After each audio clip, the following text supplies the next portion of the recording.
حضور ہمارے سلام کا جواب دے، چونکہ جب حضور کہہ دیں تیرے اوپر سلامتی ہو تو پھر کافی ہو گیا۔ حضور اگر کسی کو کہہ دیں کہ تیرے اوپر سلامتی ہو، بلکہ ایک صحابی تھے، حضور اس کے ہاں تشریف لے گئے۔ روایت میں آتا کہ حضور کا طریق یہ تھا کہ کسی کے دروازے پہ 3 مرتبہ دستک دیتے اور السلام علیکم کہتے۔ اگر جواب آیا تو ٹھیک، ورنہ حضور واپس تشریف لے جاتے۔ کسی کے دروازے پہ دھرنا دے کے بیٹھ جانا اور اتنی دیر تک کہ وہ بیچارہ زچ ہو جائے، مصروف ہوگا، 2 مرتبہ 3 مرتبہ، اور یہ جو موبائل ہے اس کا ادب بھی اس سے سمجھنا چاہیے۔ آپ اگر کسی کو کال کرتے ہیں تو 2-3 مرتبہ کال چلی گئی ہے، اگر وہ نہیں اٹھا رہا، ہو سکتا ہے وہ خطبہ دے رہا ہو سکتا ہے وہ واش روم میں ہو سکتا ہے کوئی اور اس کو مسئلہ ہو، اور ہم تو بچے کی ڈیوٹی لگا دیتے ہیں کہ جب تک تیرے ہوش سلامت ہے تو جو ہے وہ اس کو کال کرتا رہے، تو یہ کوئی دانائی نہیں ہے۔ تو حضور علیہ السلام کا طریقہ یہ تھا، دروازے پہ دستک دیتے 3 مرتبہ اور السلام علیکم کہتے، اگر جواب نہیں آیا تو واپس تشریف لے آتے۔ ایک دن ایک صحابی کے دروازے پہ گئے اور جا کے دستک دی اور السلام علیکم کہا۔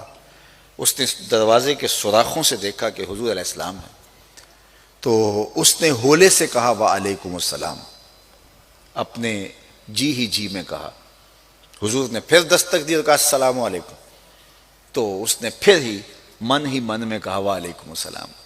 حضور نے تیسری مرتبہ دستک دی اور السلام علیکم کہا، تو اس نے پھر من میں کہا وعلیکم السلام۔ اتنے میں حضور واپس پلٹے تو اس نے جلدی سے دروازہ کھولا اور عرض کی حضور میں یہی ہوں۔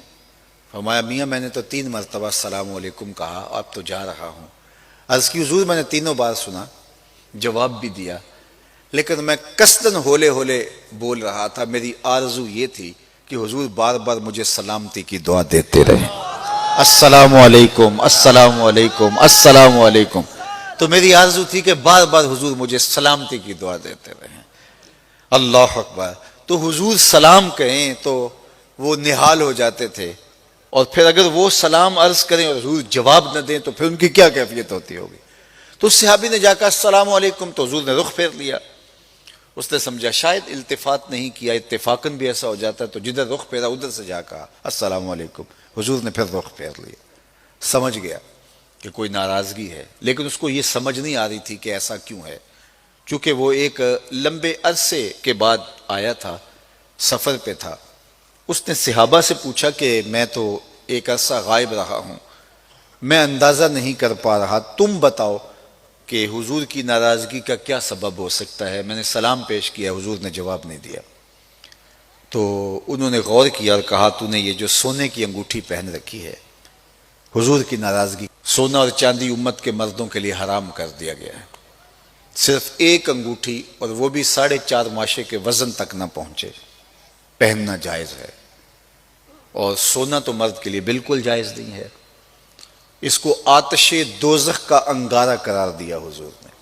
یہ گناہ بے لذت ہے۔ بعض کا ہم چین پہن لیتے ہیں اور جو ہے وہ